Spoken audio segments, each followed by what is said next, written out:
Assalamualaikum warahmatullahi wabarakatuh teman-teman. Selamat datang di channel Nayana Maruta. Terima kasih saya ucapkan buat teman-teman yang sudah melihat video saya. Terima kasih like, subscribe, dan komentar yang telah diberikan. Konten video kali ini saya akan sharing pengalaman tentang bagaimana menghasilkan $900 di Shutterstock. Buat teman-teman yang belum subscribe, silahkan subscribe karena saya akan mengulas berbagai hal yang berkaitan dengan microstock, khususnya tentang footage. Hal dasar yang harus teman-teman pahami tentang menjadi kontributor di microstock adalah tentang membangun portofolio, dan hal ini memerlukan waktu.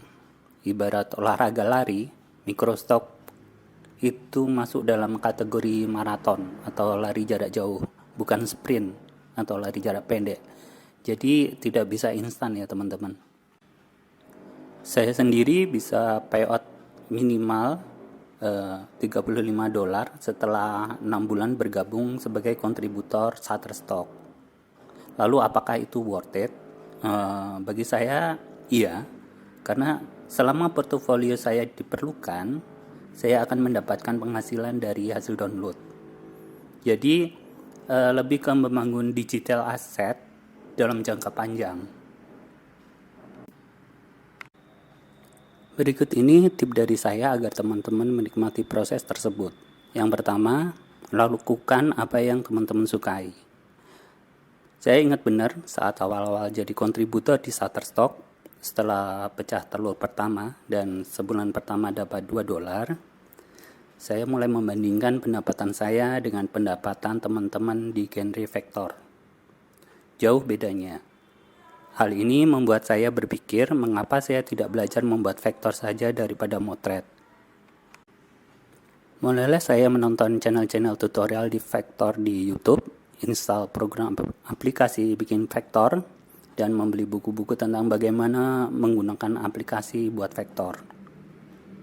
Sambil saya tanya diri saya sendiri, apakah kamu yakin mau bikin vektor?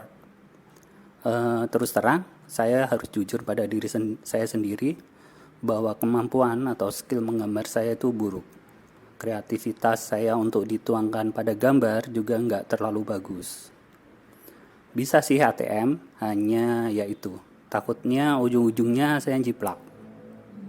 Yakin kamu nggak akan malah stres? Itu adalah pertanyaan kedua saya yang saya ajukan pada diri saya sendiri. Jujur saya lebih menyukai dan menikmati motret. Motret bisa jadi salah satu cara saya untuk rilis stres. Jadi untuk teman-teman bisa mulai bertanya pada diri sendiri ya, apa yang kiranya teman-teman sukai. Lakukan yang disukai dulu, jangan lihat uangnya. Mengapa? Ya karena bila kita mengerjakan sesuatu berdasarkan pemenuhan atau ekspektasi dari orang lain, melakukan sesuatu berdasarkan earning atau uang, yang didapat adalah rasa kecewa atau frustasi dan perasaan lelah. Tipe kedua adalah gunakan peralatan yang ada. Keinginan untuk bisa payout dan meningkatkan earning, saya rasa itu hal yang wajar, saya alami juga. Waktu itu saya berpikir untuk tetap memilih genre foto dibandingkan vektor. Saya punya kamera, punya tripod, dan kamera saya mampu digunakan untuk bikin video pendek atau footage. Mengapa nggak saya maksimalkan apa yang saya punya saat itu? Sedangkan kelemahan dari kamera saya adalah perlu banyak cahaya saat digunakan, baik itu untuk memotret ataupun merekam footage. Jadi saya hindari penggunaan saat cuaca mendung atau saat cahaya matahari tidak ada. Saya menggunakan kamera mirrorless unrated entry level dan usianya sekarang sudah sekitar 3 tahun. Dibanding DSLR, mirrorless punya sensor yang lebih kecil, jadi lebih perlu banyak cahaya. Kenapa dulu saya pilih kamera itu? Alasannya ringkas, kecil, dan punya stabilizer.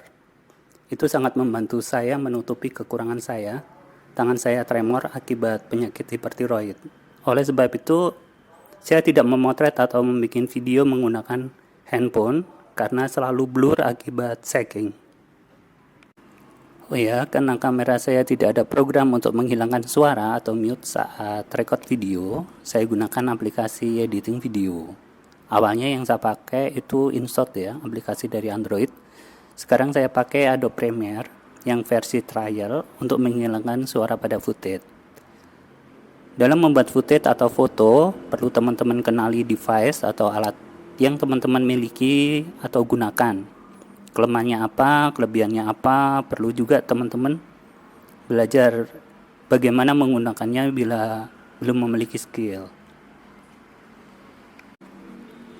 Tip ketiga adalah bahannya ada di sekitar kita. Jadi seseorang itu pernah inbox saya di Facebook bertanya, mengapa footage saya yang dikatakannya remeh kok terjual, dan saya bingung harus menjawab bagaimana. Bahan footage ataupun foto memang saya ambil dari yang ada di sekitar saya. Karena bagi saya segala sesuatu itu indah, tergantung bagaimana kita melihatnya saja. Dengan mengambil bahan di sekitar, setidaknya kita bisa mengurangi pengeluaran biaya produksi. Alasan lain saya sebetulnya saya nggak mungkin banyak melakukan traveling karena pekerjaan utama saya. Selain itu, saya juga tinggal di Tarakan, sebuah kota kecil di sebuah pulau kecil. Hal-hal tersebut yang menuntut saya harus lebih sering berhenti, memperhatikan, melihat ke dalam, melihat sesuatu yang tampaknya biasa itu bisa tampak keindahannya. Kesimpulannya, bagi teman-teman yang akses mobilitasnya terbatas, tinggal di daerah yang kecil atau kota kecil, cobalah untuk belajar melihat ke dalam, melihat sesuatu yang tampak biasa, bisa dimunculkan keindahannya. Bisa kok hal-hal biasa itu untuk bahan footage dan terjual. Ya meskipun tampaknya remeh, tapi nyatanya bisa terjual.